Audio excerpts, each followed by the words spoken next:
This nurse murdered 7 newborn babies in her care. Between 2015 and 2016, nurse Lucy Letby murdered 7 newborn babies by injecting milk, insulin, or air into their bloodstream at the Countess Chester Hospital in England. The hospital called police when there was a rising mortality rate in the neonatal unit, and doctors began to notice similarities in the deaths of these infants and asked to do a review of each case. After investigating, it was evident that someone was purposely hurting these newborn babies, causing them to either lose their lives or putting them in critical condition. It seemed like every time Lucy was caring for a newborn baby in her unit, they somehow became sick or passed away. In one instance, Lucy injected air into the bloodstream of a twin baby boy and he passed away, and then she tried doing the same thing to his twin sister, but she survived. She denied all these allegations, but after searching her home, they found handwritten notes where she confessed to killing all these babies. In one note, she wrote, "I killed them on purpose because I'm not good enough to take care of them." She was charged in 2020, but the trial is still ongoing and it's expected to last several months.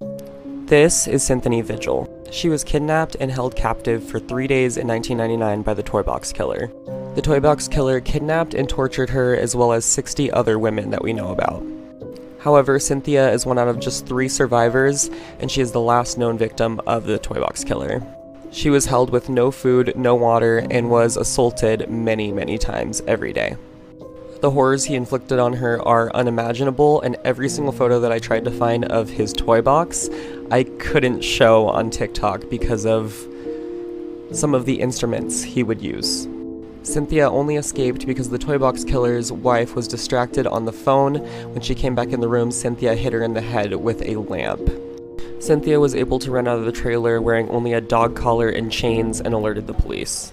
David Parker Ray, the Toybox Killer, as well as his wife, Cindy Hendy, were both arrested and sentenced. Let's talk about a terrifying horror game involving a demonic secret that the Catholic Church wants to keep hidden. Our Lady of Sorrow. Full playthrough on the channel. Our Lady of Sorrow is one of the many names given to Mary, the mother of Jesus. But what does this have to do with the horror game? Well, the game itself is actually a secret tape that the Catholic Church is hiding from the public. The church claims that the footage is dangerous and should not be viewed by anybody. As you play through the tape, you discover that something is happening to the statues of Mary. And you learn that years ago, a woman who is thought to be a witch was burned at the stake right here at the church. Whatever was possessing her is still here. Explore both the grounds of the church and the crypt beneath to figure out what demonic presence the church is hiding. But the real secret and danger lies not in the church, but in the tape itself. So did you guys know that the horror movie Jeepers Creepers was actually partially based on a true story? Let's talk about the case of Dennis and Marilyn Depew. So if any of you have seen Jeepers Creepers, you probably remember the opening scene where the brother and sister are chased by the truck and then they witness him throwing something bloody down a hole. Well, that actually happened in real life. So on April 15th, 1990, a couple were driving down the back roads of Florida when they happened to pass an abandoned school. There they saw a man leaving his truck and carrying a handful of bloody sheets before dumping them down a hole. The man actually noticed them watching him as they drove by, and so he hopped in his car and then chased after them for several miles, attempting to run them off the road. He finally stopped chasing after them and pulled off down a dirt road, but not before they noticed blood smeared all over the passenger side door of his truck. Now the couple actually turned around and went back to the abandoned school to see what was going on, and that's when they found piles of clothes and bloody bed sheets down a hole. Now the couple did end up reporting it to the police, and the suspect was quickly identified as Dennis Depew. Earlier that day, Dennis had actually beat his estranged wife Marilyn to death. Now sadly, before he was able to be brought to justice, Dennis took his own life. Leaves a mark, so we can find our way back to the water. But we take our time and lay out on the dock like 2 cold-blooded souls in need of warmth. We'll take everything that you want, you can have it, and I'll brush the sand from my clothes. No need to be ladylike, even forbidden fruit you can buy. And every excuse you could possibly use for the way that the world says to be. I'm thinking it's best if we lose that. That only gives us our blues back. Oh, oh, oh, you be like, oh, oh, oh, oh, oh, oh, you be like, oh, oh, oh, you give me life, you give me life.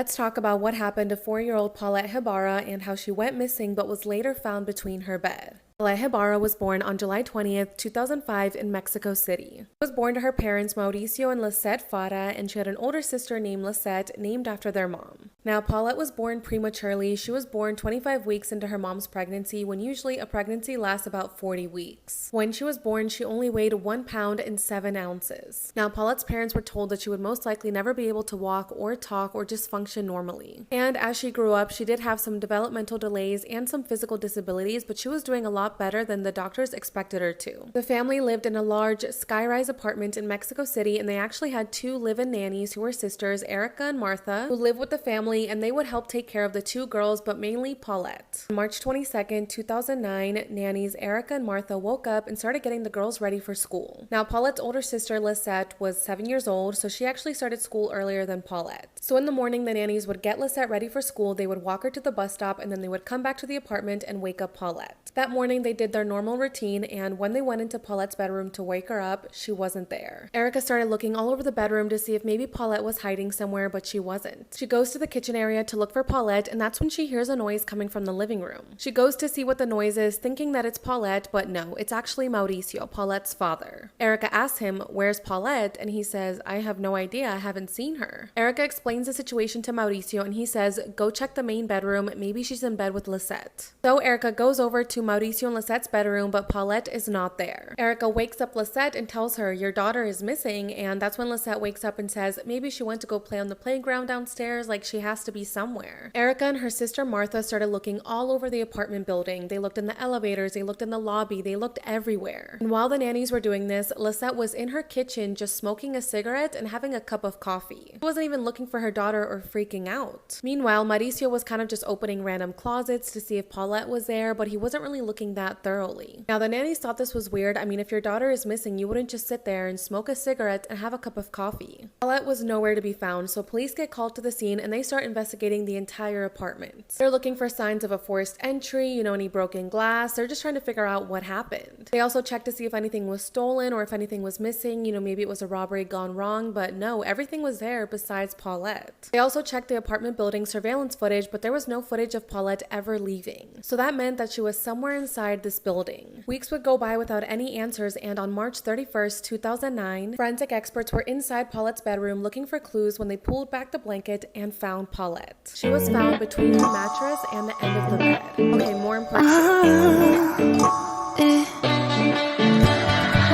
It's not my fault that you're lonely. I know you feel like having conversations, but please don't put that shit on me. No, this happy hour don't need complications. I'm doing great, I'm feeling fine. Don't need your worries on my mind. No, all by myself or another one. 'Cause I don't need nobody, I don't need someone. Quit trying to kill my life, quit trying to steal my life. I'm fine, drinking alone, I got my whiskey on ice. Don't need your love and no.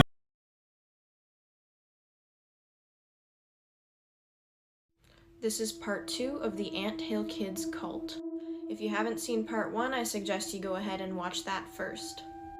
Like I said in the first video, massive trigger warning. Like, if you can't handle disturbing things, even if you can handle disturbing things, you might actually be pretty disturbed by this. So we left off at the part where Rock told everybody that he had powers to heal people. He decided to test his healing powers on a woman named Geraldine who had leukemia. She ended up dying after Rock prescribed her grape juice and organic food to treat her leukemia. Of course, Rock had to explain himself now because he told everyone that he could heal people. He told everyone that he went into Geraldine's room and she died, but then he kissed her on the forehead and brought her back to life, but then God told him that it was her time to go, so he let her die again. And surprisingly, people believed him. I don't know how, but they did. I just find it funny how ridiculous this man is and how they believed him, you know what I mean? Rock continued to expand his following, but then eventually got kicked out of the church because he tried to take it over, but the church leadership was not having it. This is when he started his cult and convinced his followers to leave their entire lives and come with him. He convinced them to leave their jobs, education, and even cut ties with their families because nothing mattered anymore since Christ was returning anyway. The power Rock had over his followers was so strong that even when some of their family members tried to convince them not to go and not to cut ties with them, they still went anyway because of their complete love and devotion to Rock, which I don't understand. Rock's second wife, Giselle, was actually one of the cult members, and she joined along with a few women, men, and children, but obviously the children had no choice. Since Geraldine's death, Rock knew that the police were pretty aware of him now, and so did his cult members, so they decided to pack up and move somewhere else in the middle of nowhere. They wanted to find somewhere to settle down permanently. They decided to settle down and build their commune on a mountainside called Eternal Mountain. Rock told his followers that the world was going to be ending in February 1979, which was only a few months away at this point. Rock told his followers that in order to survive the apocalypse, they needed to move to this remote location and obey all of his rules. Rock made his followers build a camp from scratch and find their own food, and he just sat there and watched them the whole time. This is actually how they got the name the Anthill Kids, because while he was watching them, he said that they looked like little ants working for him. Rock rationed everyone's food, but of course he got to eat whatever he wanted to eat. If anyone complained that they were hungry, they got even less food. You're gonna have to come back for part 3 to hear more. What kind of mother drives their 6-year-old child to the highest bridge they can find and then throws them off the edge? This kind. This is Jillian McCabe, and this is the murder of London McCabe. London was born in 2008 in Oregon to parents Jillian and Matt. In 2011, he was diagnosed with severe autism.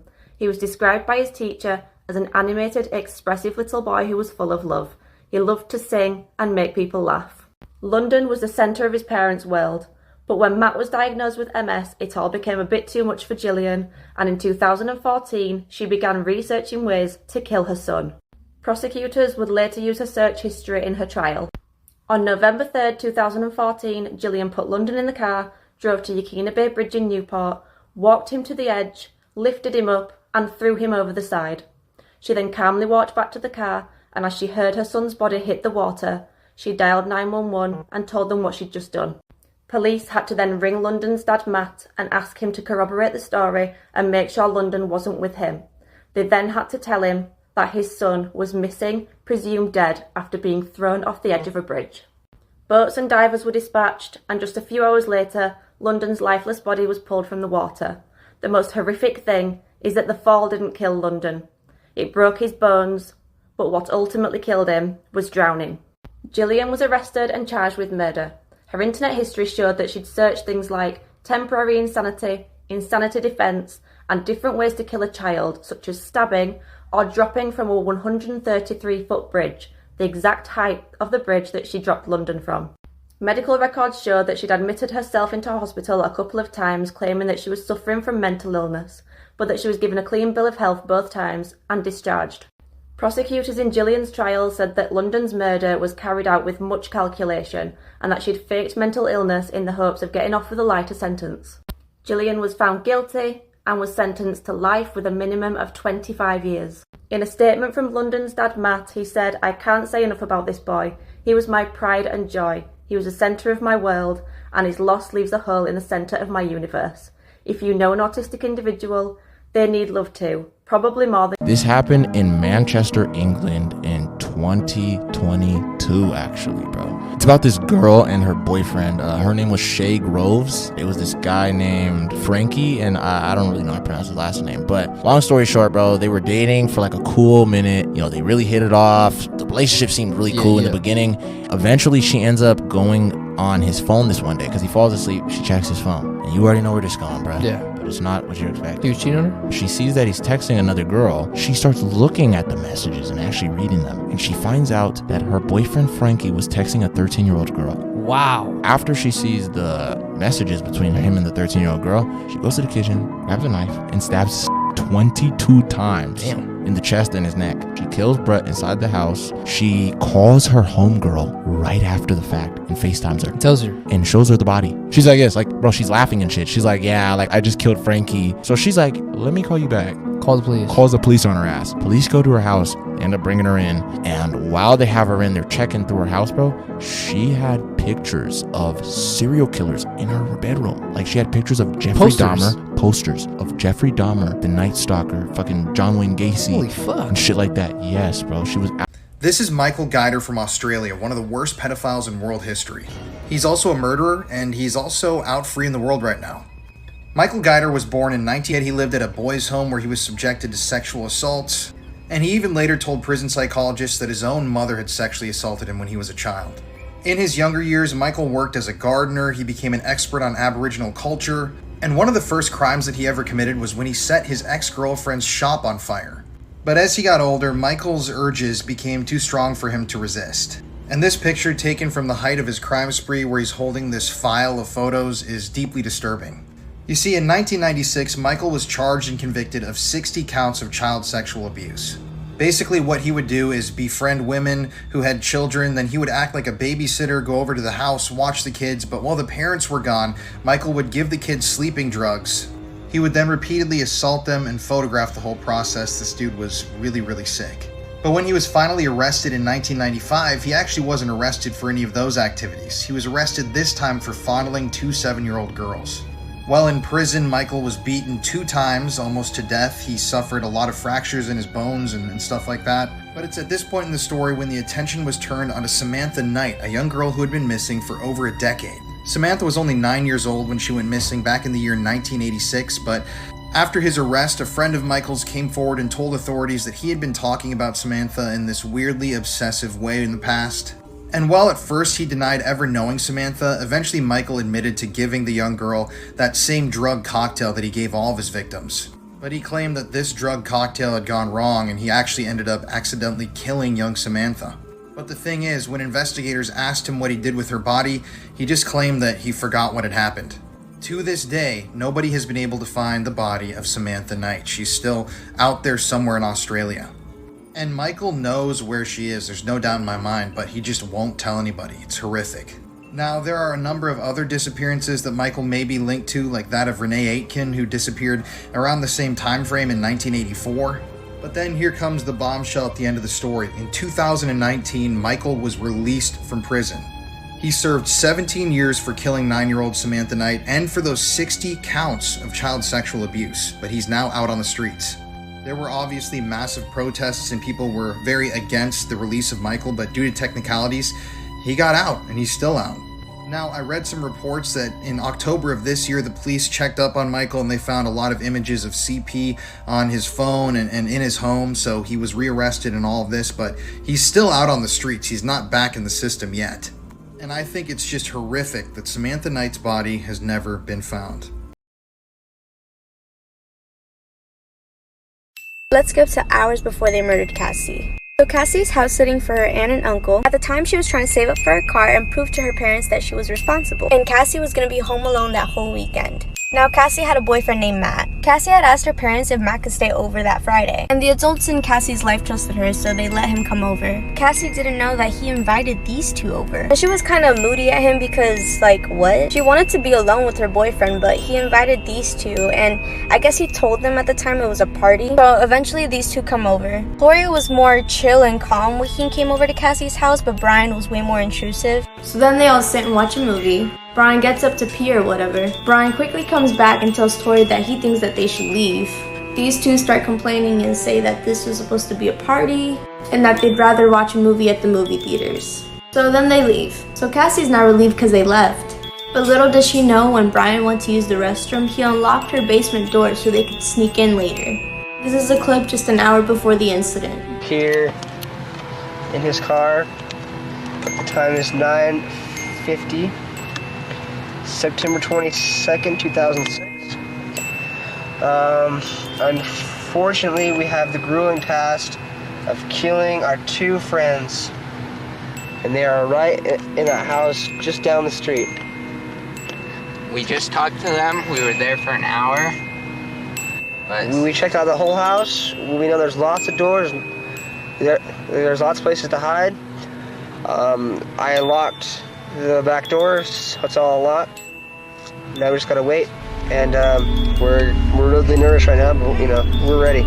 An hour passes and they sneak into Cassie's basement. They start messing with Matt and Cassie by turning off the lights and making noises. They wanted either one of them to come down there so they could kill their first victim. And at this point, Cassie's freaking the fuck out. That's when Matt calls his mom and asks if he could spend the night with Cassie. You know, he was explaining that all these weird things were happening, but his mom was like, hell no, I'm actually gonna go over and pick you up right now. So now Matt's mom is on her way to pick him up, and I guess Brian and Tori overheard this because they then decided to kill Cassie when she was alone. So Matt's mom makes it to the house, and Matt goes to her and is like, look, mom, Cassie's really freaked out and we heard a lot of really weird things, so could I stay over? His mom says no, but says that Cassie could stay over at their house instead. So Matt goes and tells Cassie what his mom said.